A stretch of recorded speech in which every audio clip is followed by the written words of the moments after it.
పిల్లలకి స్కూల్ పాఠశాల అయితే పేరెంట్స్కి స్కూల్ పేరెంట్స్ శాల.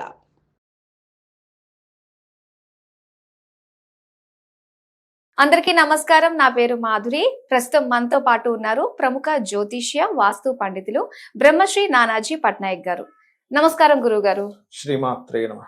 గురుగారు, ఆషాఢ మాసం వచ్చిందంటేనే దైవ కార్యక్రమాలు చేయాలి అని చెప్పేసి అంతకుముందు వీడియోలో మీరు చెప్పడం జరిగింది. అయితే ఈ టైంలో చాలా మంది పారాయణాలు లాంటివి కూడా చేస్తూ ఉంటారండి. లలిత చేసుకుంటే మంచిది అని చెప్పేసి చాలా మంది లలిత సహస్రనామ పారాయణం కూడా చేస్తూ ఉంటారు. అయితే రెగ్యులర్ గా చేసే అలవాటు ఉన్న వాళ్ళు ఏంటంటే పడబడబడబడని చదివేస్తూ ఉంటారు. అసలు లలిత అన్నది ఏ విధంగా చదవాలంటారు అన్నది తెలుసుకోవాలండి. చాలా మంచి ప్రశ్న వేశారు. ఎందుకంటే ఇక్కడ రెండు రకాలు. ఒకటి, అవి సహస్ర రహస్య నామాలు. అంటే దాని అర్థం రెండు విషయాలు. ఒకటి, ఏదో నామము అనే కోణంలో చూడకుండా ఆ యొక్క నిండు సభలో వసిన్యాది వాగ్దేవతలు తనలో నుంచి 8 కిరణాలుగా బయటికి వచ్చి అమ్మవారి గురించి చెప్పడం జరిగినటువంటిది. అందుకే వసిన్యాది వాగ్దేవత ఋషయ అంటారు. అంటే దానికి ఋషులు ఎవరు అంటే వసిన్యాది వాగ్దేవతలు, ఆవిడలో నుంచి వచ్చిన 8 కిరణాలే ఋషులుగా మారారు. కాబట్టి అది వేదముతో సమానము అంటారు ఆ నామాలను.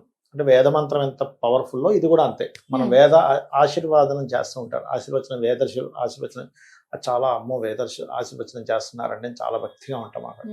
మరి నామం కూడా అంత గొప్పది. అయితే ఈ నామము చదివినప్పుడు ఒక ఫలితం వస్తుందండి. ఎవరైనా సరే తప్పులు లేకుండా చదివితే ఖచ్చితంగా దాని ఫలితం దానికి వస్తుంది. కానీ దాని అర్థం తెలుసుకొని చదివితే మరింత విశేషమైన ఫలితం వస్తుంది. ఎలాగా అంటే అమ్మవారు లలితాసహస్రనామాల్లో మొత్తం కూడా మీకు ఉన్నది ఏమిటంటే అసలు అమ్మవారి యొక్క శక్తి ఏ రూపంలో ఉంది అని చెప్తుంది.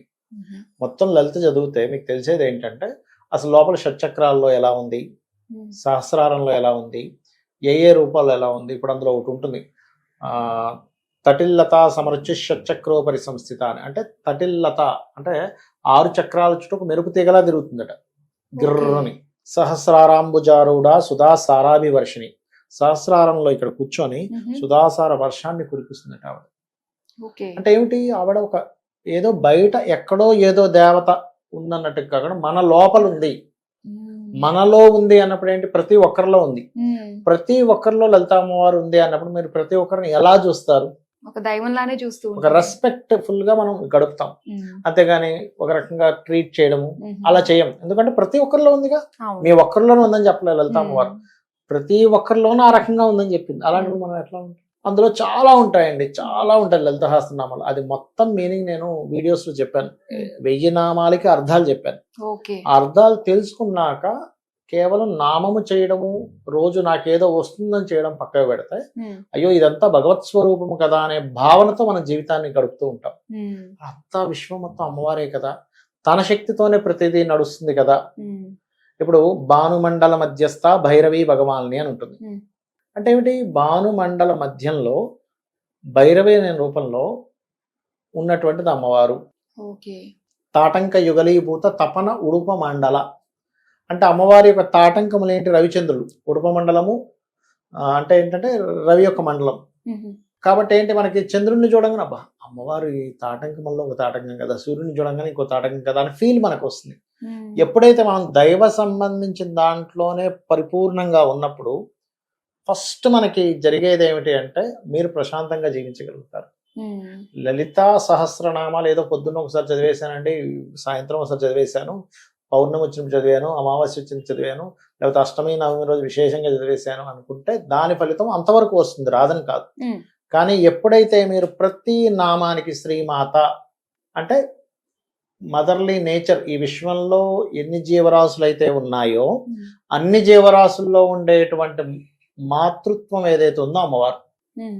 ప్రతి జీవరాశి చూడండి, ప్రతిదీ కూడా తన పిల్లల్ని తను కాపాడుకుంటుంది. ఎవరు చెప్పరు నువ్వు ఈ పిల్లల్ని ఇలా పెంచాలి, నువ్వు ఫుడ్ తీసుకొచ్చి ఇవ్వాలి. ఎవరైనా నేర్పిస్తారా చెప్పండి? ఇప్పుడు ఒక పిట్ట ఉంది, ఆ పిట్ట గుడ్లు పెట్టక ముందే గూడును కడుతుంది. అది ఎక్కడ ఇంజనీరింగ్ చేసింది చెప్పండి? అంటే భగవత్ శక్తి అలా ప్రేరేపితం చేస్తుంది. నువ్వు చెయ్యి అని తనకి స్పృహ వచ్చేలా చేస్తుంది. ఎక్కడైనా క్లాసెస్కి వెళ్తుందా, ఇంజనీరింగ్ చేస్తుందా, లేకపోతే దానికంటే కోర్స్ ఉందా, ఇన్ని రోజులు కోర్స్ చేయాలని ఉందా, దానికి ట్రైనింగ్ ఉందా? ఎక్కడా ట్రైనింగ్ తీసుకోదు, ఎక్కడా కోర్స్ తీసుకోదు. దానికి ఎవరు చెప్తారో తెలియదు, జ్ఞానం ఆ టైంకి అమ్మవారు ఇస్తుంది అంతే. అలా ఏంటంటే ప్రతి ఒక్కరిలో ఉండేటువంటి మాతృత్వం ఈ శ్రీమాత. శ్రీమాత. మదర్లీ నేచర్ ఈ శ్రీమాత. ఆ మదర్లీ నేచర్ అనేది లేకపోతే విశ్వం ఏమైపోతుంది ఒకసారి ఆలోచించండి. శ్రీ మహారాజ్ని, రాణులకే రాణి అంటే పరిపాలించే వాళ్ళందరికీ ఆవిడే పైన అని అర్థం చేసుకోవాలి. ఎవరున్నారు ఇప్పుడు పరిపాలిస్తుంది ఎవరంటే అమ్మవారు. శ్రీమత్ సింహాసనేశ్వరి, సింహాసనం మీద కూర్చొని తను పరిపాలిస్తుంది. చిదగ్నికుండ సంభూత అంటే చిదగ్నికుండం నుంచి బయటకు వచ్చింది. చిదగ్నికుండ సంభూత దేవకార్య సముద్యత, దేవకార్యం కోసం. అంటే ఇక్కడ మనం అర్థం చేసుకోవాల్సింది ఏమిటంటే అమ్మవారు ఆ చిదగ్నికుండం నుంచి వచ్చింది. ఎలా వచ్చింది? వీళ్ళందరూ వెళ్ళి అడిగారు అక్కడికి. అంటే ఏంటి, ఈ బండాసురుడి బాధలు తట్టుకోలేక ఈ దేవతలు అందరూ వెళ్ళి అడుగుతారు. ఈ విశ్వం యొక్క ఈ ఏదైతే మనకి ఇది ఉంటుందో ఆ ఎండింగ్కి వెళ్ళి అక్కడ ఒక చిన్న బెజ్జంలా చేసుకుని అలా నుంచి అడుగుతారట అమ్మవారిని. అడిగితే అమ్మవారు ఏం చెప్తుంది, ఏదో మీరు పిలిచారు కదా అని రాదు. ఇక్కడ మనం ఒక పాయింట్ని అర్థం చేసుకోవాలి. ఇప్పుడు మనం చూడండి, మనకి ఏదైనా కావాలి, మనం బ్రతిమిలాడుకుంటాం, లేకపోతే తపస్సు చేస్తాం, దాని గురించి ఒక రీసెర్చ్ చేస్తాం.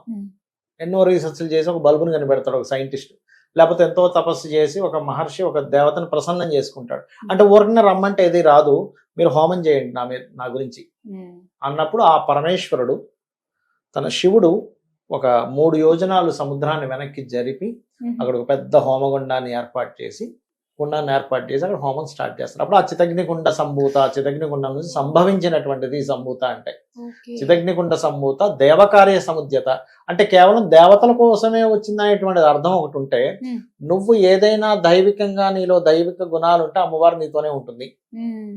ఆవిడ రాక్షసుల కోసం సంభూత రాలేదు, దేవకార్య సంభూత, రాక్షసులను సంహరించడానికి వచ్చింది.